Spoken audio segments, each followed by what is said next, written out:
My name is Catherine Miller. I'm 31 years old, and for the fifth straight year, my family let my birthday pass like it didn't exist. No call, no text, no cheap last-minute message in the group chat. Nothing.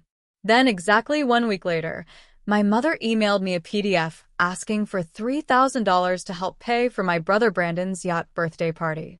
That was the moment everything changed.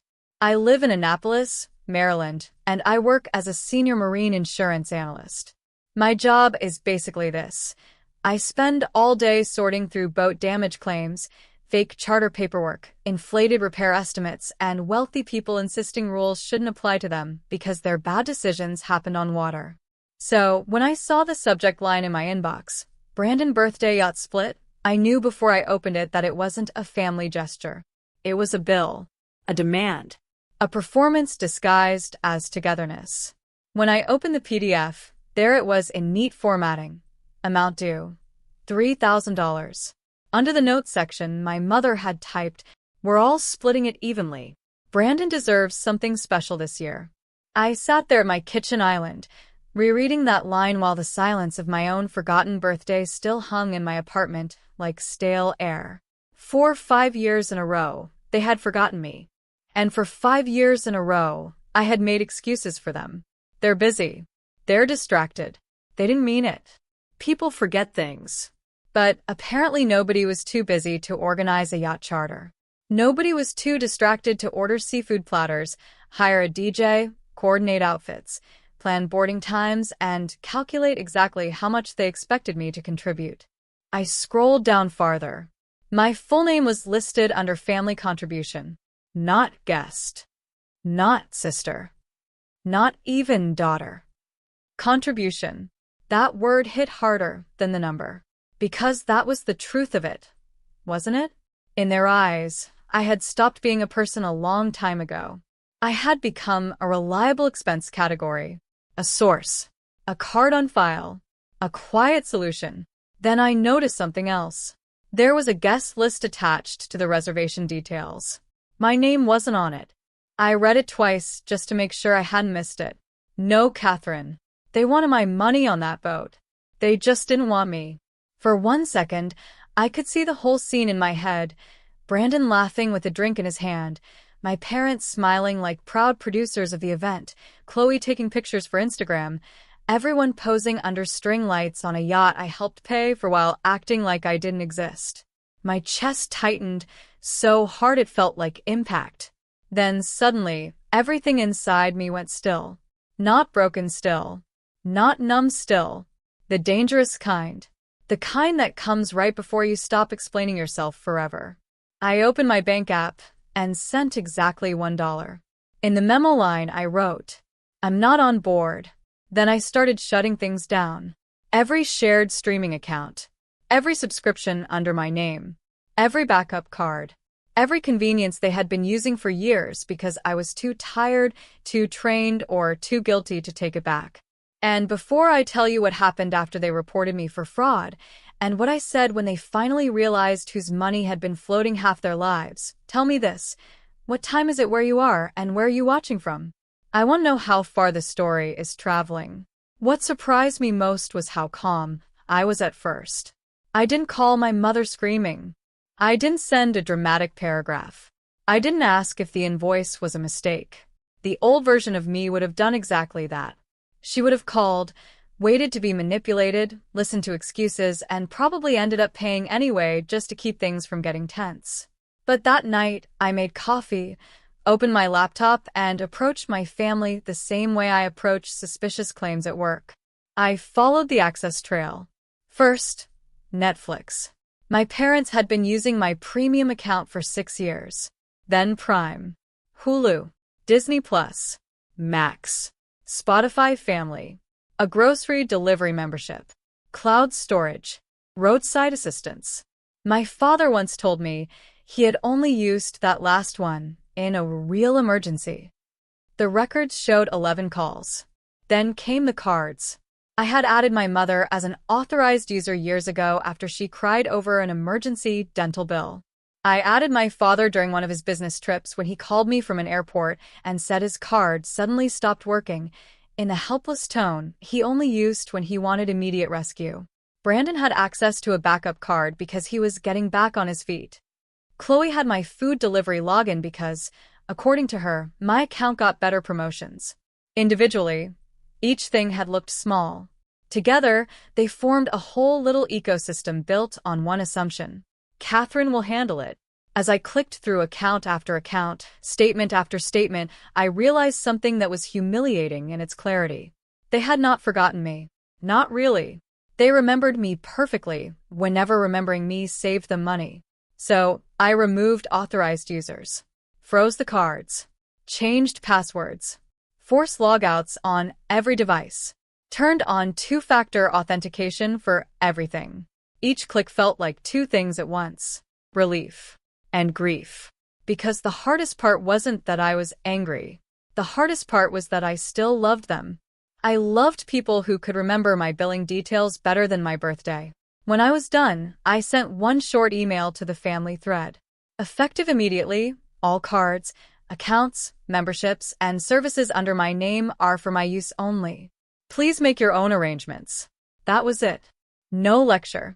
No pleading. No mention of my birthday. No mention of the invoice. I didn't explain my pain. I simply ended their access.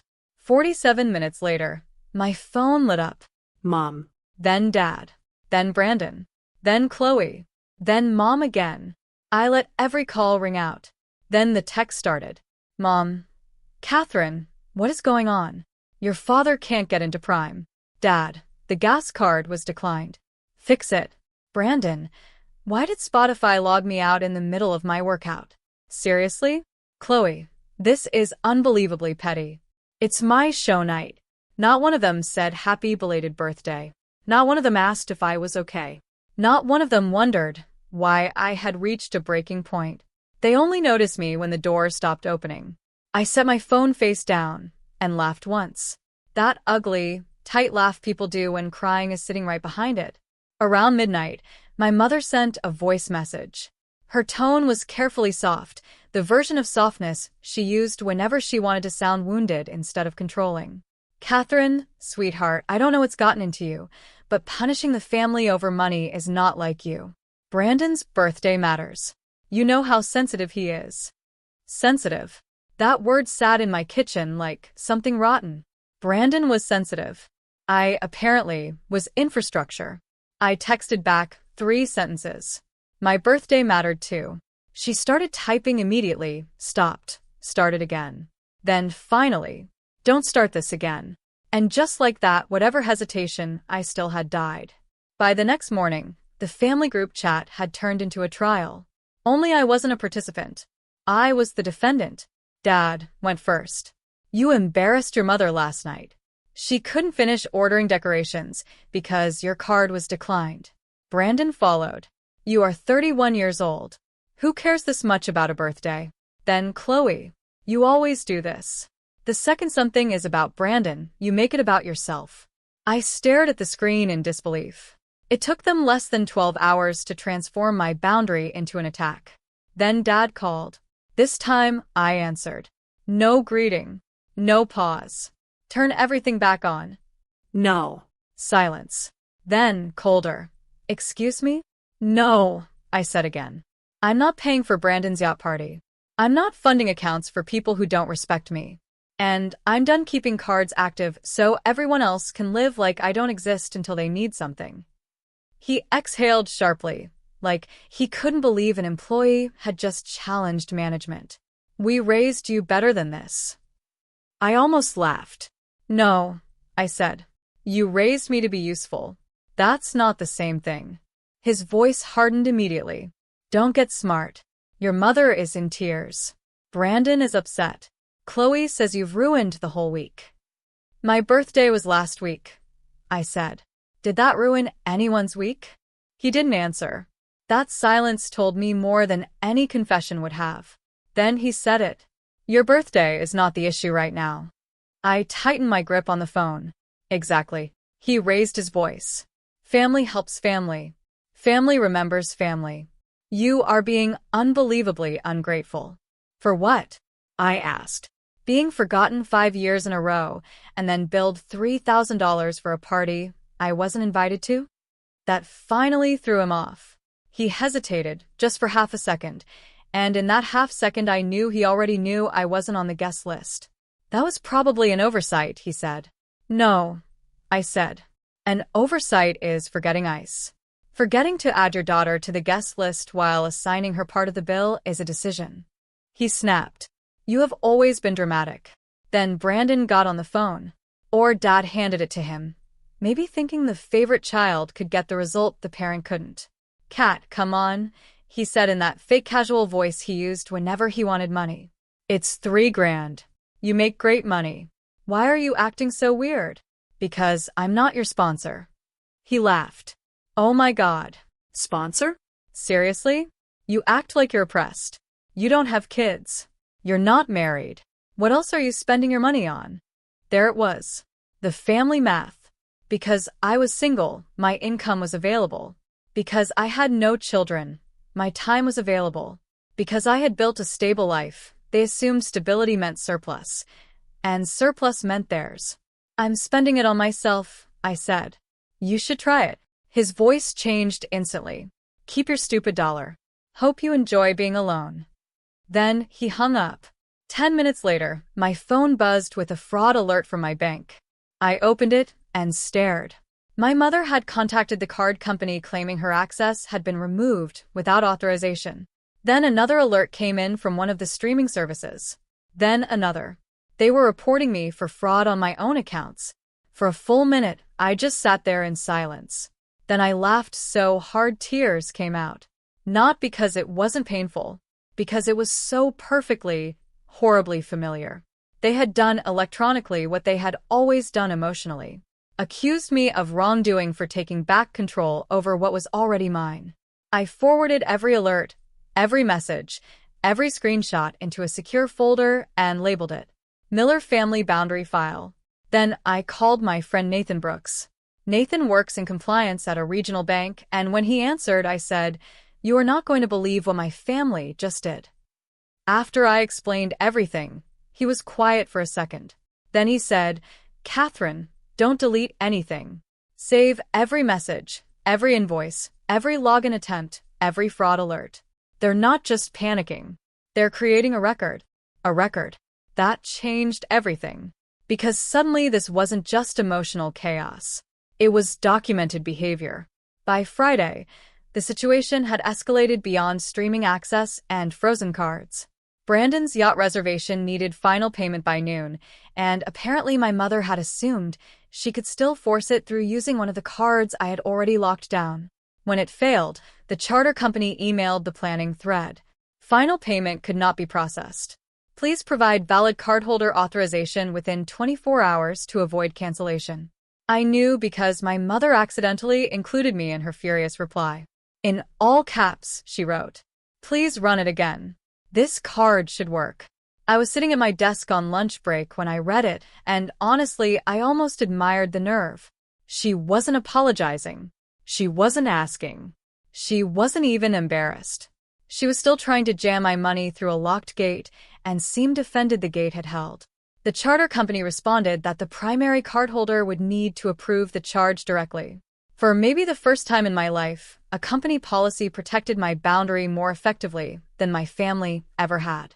10 minutes later, Brandon texted, "You're making me look broke in front of my friends."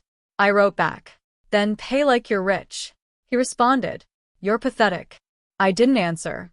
Then Chloe posted a black Instagram story with white text that read, "Some people ruin family happiness because they're bitter no one celebrates them." She added an anchor emoji, like she thought subtlety made it classy. My face burned when I saw it, but I didn't respond. I took a screenshot and saved it. Then Brandon texted again.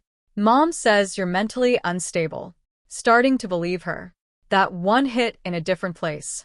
Because it was familiar. Whenever I objected, I was difficult. Whenever I cried, I was too sensitive. Whenever I asked for fairness, I was selfish. Whenever I stopped cooperating, I was unstable. They had a label ready for every version of me except obedient. I called Nathan again during my break and tried to keep my voice steady, but the minute he answered, the doubt came rushing in. Maybe I'm overreacting, I said. Maybe normal people don't cut off their family over a birthday. Nathan didn't rush to soothe me. He just let the silence sit for a second. Then he said, Catherine, this is not about a birthday. It's about 5 years of being forgotten, followed by a PDF invoice proving they still expected payment from the person they forgot. I pressed my fingers to my eyes. I hate that I still want them to care. Of course you do, he said. That's not weakness. But people who benefit from your silence will always call your boundary cruelty. I thought about that sentence all evening. That night, I did something small and devastating. I opened the shared family photo album I had maintained for years. There were holiday photos where Brandon stood at the center of every frame. Christmas mornings where Chloe posed with gifts while I smiled in the background. Birthday dinners I had planned for everybody else. Vacations I helped fund but barely appeared in because I was always the one taking the photo. I didn't delete anything. I wasn't trying to erase history. I was just done donating storage space to a story where I barely existed. So I downloaded a copy for myself, removed myself as the shared album owner, and renamed my private version. Before I chose myself. After that, I cried. Quietly. No dramatic collapse. Just a woman sitting alone at her kitchen table grieving the version of herself who had waited way too long for love that only arrived as a bill. The next morning, my mother texted, "We need to meet. Your father says this has gone too far." A few minutes later, another message. "You owe this family a conversation. Not, we owe you an apology. Not, we want to understand. Not, can we talk?" Just another debt, apparently. Nathan told me if I met them, it had to be public, documented, and on terms I could walk away from. So I agreed to meet at a quiet cafe near Annapolis Harbor, just a short distance from the marina where Brandon's yacht party was supposed to happen. My mother replied almost instantly, "Good. Come ready to apologize." I stared at that sentence for a long time. Then I printed everything. The invoice, the guest list without my name, the fraud alerts, the declined charge notices, Chloe's post, Brandon's texts, every message where they demanded access before asking how I felt. I put it all in a blue folder. Across the front, I wrote one word: receipts. If they wanted a conversation, they were going to get the most organized disappointment of their lives. When I arrived, they were already seated. That made it feel rehearsed somehow. My mother wore pearls and a cream cardigan, her favorite uniform for looking respectable, offended, and impossible to blame. My father sat stiffly beside her, jaw set, posture rigid, like a man ready to deliver judgment. Brandon had sunglasses on top of his head and was tapping at his phone like his canceled yacht party was an inconvenience he still expected someone else to solve. Chloe looked irritated before I even sat down. Nobody stood. Nobody hugged me. Nobody said happy belated birthday. That silence took its seat at the table before I did. I sat down, placed the blue folder in front of me, and my mother started immediately. "Catherine, this has been cruel." I nearly laughed. "Good morning to you too," I said. Dad leaned forward. "Don't get sarcastic. You froze cards, disrupted household accounts, humiliated your brother, upset your mother, and dragged her through fraud disputes." "I didn't drag her into fraud disputes," I said calmly. "She reported fraud on accounts that aren't hers." My mother's face tightened. I was confused. "No," I said. "You were angry that access ended." Brandon finally looked up. Oh my God. Here comes the birthday martyr speech. My throat tightened, but my expression didn't move. I opened the folder and slid the invoice onto the table. "This is what you sent me. $3,000. Mom barely glanced at it. We were all contributing. I placed the guest list beside it. "My name isn't here." Chloe shifted. Dad looked at Mom. Brandon stopped scrolling. For the first time since I sat down, none of them had a quick answer. I let the silence sit. Then I said, "You didn't forget me. You remembered me as a payment source." Mom narrowed her eyes. That is a very ugly interpretation of a simple mistake. I started laying the rest of the screenshots down one by one. This is Brandon calling me psycho. This is Chloe saying I ruined family happiness. This is Dad telling me my birthday wasn't the issue. This is you telling me not to start drama over being forgotten. This is the fraud report after I removed access to my own accounts. And this is the declined yacht charge you tried to push through after I had already said no. Dad reached for the papers. I held them down. No. You're going to listen. His whole face changed. You do not talk to your father like that. Then act like one. I said it more quietly than I expected, but it landed like something heavy. Even the cafe seemed to go still around us. My mother whispered, "How dare you?" I looked directly at her. No. How dare you? How dare you teach me that love meant being useful? How dare you celebrate Brandon like he's the sun while treating me like the utility bill that keeps everything running?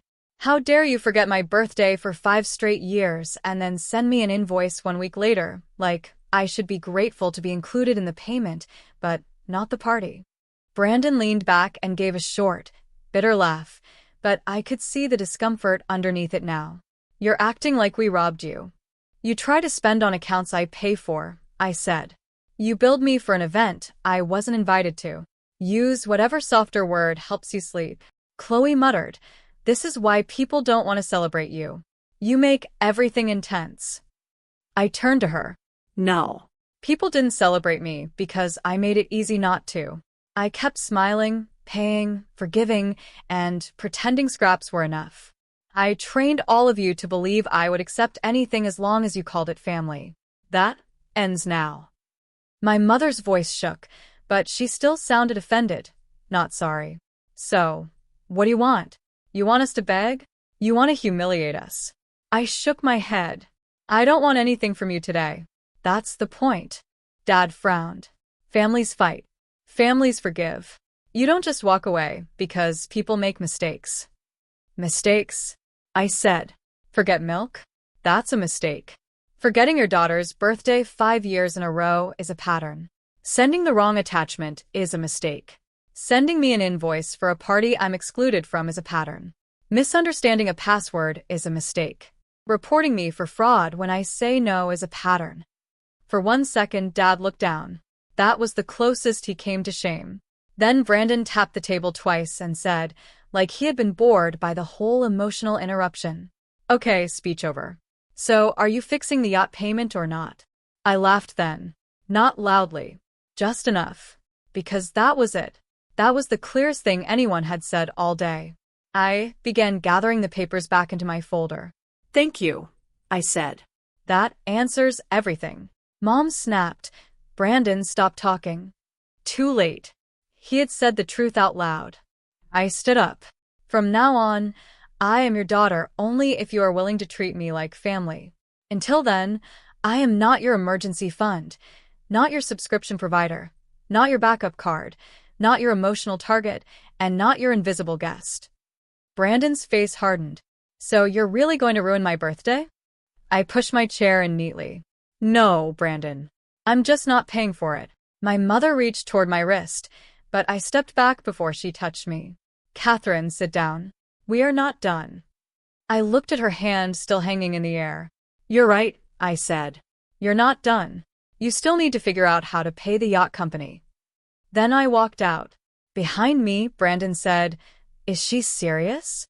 Dad barked my name the way he used to when he expected obedience to turn me around.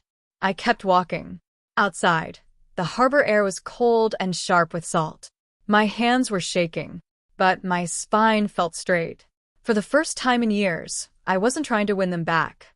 I was just done volunteering myself to be consumed. The fallout came fast. That same evening, the yacht company officially canceled Brandon's reservation after the final payment deadline passed without authorization. Because the cancellation came too late, they kept the deposit my mother had already placed from another card. So Brandon lost the yacht. My mother lost the deposit. And the whole family lost the assumption that my money would magically appear whenever Pride needed sponsorship. Brandon tried to save face by moving the party to a waterfront restaurant, But once there was no yacht, no open bar package, and no perfect Instagram setup, half the guest list suddenly had other plans. One of his friends posted from another boat that weekend with the caption, "Real captains pay their own way." I don't know if it was aimed at him. Brandon clearly thought it was. Chloe deleted her story after two cousins commented, "Wait, Catherine wasn't even invited? Then why was she paying?" That was the beginning of the shift. Because once the story escaped my mother's control, people started asking questions she couldn't spin away. My Aunt Diane called the following Monday. I almost didn't answer, expecting another lecture about forgiveness. Instead, she said softly, "Catherine, is it true they billed you for Brandon's party and left you off the guest list?" I closed my office door and said, "Yes." She went silent. Then, very quietly, "I'm sorry." And somehow that hurt almost more than the insults, because one sincere apology from the wrong person can expose how long you waited to hear one from the right people. By Tuesday, Dad tried a different approach. He emailed me a spreadsheet titled, "Family Investment History." I wish I were joking. He had listed braces, school supplies, medical bills from childhood, groceries, my share of electricity from when I was 16, gas money for driving me to school. At the bottom he wrote, "Maybe remember who invested in you before acting like we owe you." I read it twice in disbelief. Then I replied with one sentence, "Parenting is not a loan." He didn't respond for 2 days. My mother switched to guilt. Voicemails about not sleeping. Voicemails about embarrassment. Voicemails about Brandon being humiliated. Voicemails about the family falling apart over nothing. Not once did she say I had been humiliated first. Not once did she say, "I'm sorry we forgot you." Brandon chose cruelty. Hope being right keeps you warm when you die alone. Then, 10 minutes later, "So you're seriously not helping fix this?" That was Brandon perfectly distilled into 2 messages. Insult first. Request second. Chloe tried image control. Can we please agree not to tell everyone the details? This makes all of us look bad. That was the only one I answered. Then everyone should have behaved better. After that, I sent one formal email to all 4 of them. Because fraud reports were filed on accounts under my legal name, and because attempts were made to use my payment information without authorization, I am documenting all communication going forward. Do not use my identity, cards, memberships, accounts, address, or personal details for any purpose. Any future attempt will be treated as unauthorized. The silence after that email was incredible. Not tender, not peaceful, just clean. For 2 weeks, I blocked their numbers and let my life belong to me. I went to work. I cooked dinner. I slept through the night. I walked along the harbor without feeling my stomach twist every time my phone buzzed. And then I bought myself the birthday gift I had wanted for years. A weekend sailing course. Paid for by me. Attended by me. Celebrated by me. On the second day, while I was learning how to trim the mainsail, something hit me so suddenly I smiled out loud. I had spent years waiting for my family to let me on board. Maybe that was never the lesson. Maybe the lesson was that I could captain my own life. Toward the end of the second week, a handwritten letter arrived in my mailbox. From my mother. Not a text. Not a voicemail. Not a performance in a group chat. A letter. I almost threw it away. Instead, I opened it at my kitchen table. The first sentence read, "I'm writing because calling would let me interrupt you, and I have interrupted you enough." I read that line 3 times. The letter was not perfect. It still had careful wording. It still had corners where she protected herself. But for the first time, she admitted the truth. She wrote that they had centered Brandon for years. That they had treated my reliability like permission. That they remembered what I could provide more often than they remembered who I was. 2 days later, Dad sent a separate letter. His was shorter, stiffer, clearly painful for him to write. But one line mattered. "You were right. Parenting is not a loan, and I was wrong to speak like it was." Chloe reached out from a new number and said she had deleted her posts and corrected the story with 2 cousins. She also wrote, "I didn't realize how much we used you until you stopped allowing it." Brandon sent nothing. No apology. No explanation. No fake peace offering. And honestly, that silence taught me something too. Some people miss the benefits before they miss the person. You have to know the difference. Eventually, my mother asked for one more meeting. I agreed on 3 conditions. No Brandon. No money talk. No pretending the yacht was the actual issue. Because it never was. The yacht was just the thing that made the truth expensive enough for them to finally notice. We met at the same harbor cafe. This time it was just my mother, my father, Chloe, and me. Without Brandon there, the whole energy changed. Mom looked smaller. Dad looked tired. Chloe looked uncomfortable in a way I had never seen before. For a while, nobody spoke. Then my mother slid an envelope across the table. Inside was a typed apology signed by all 3 of them. Not dramatic.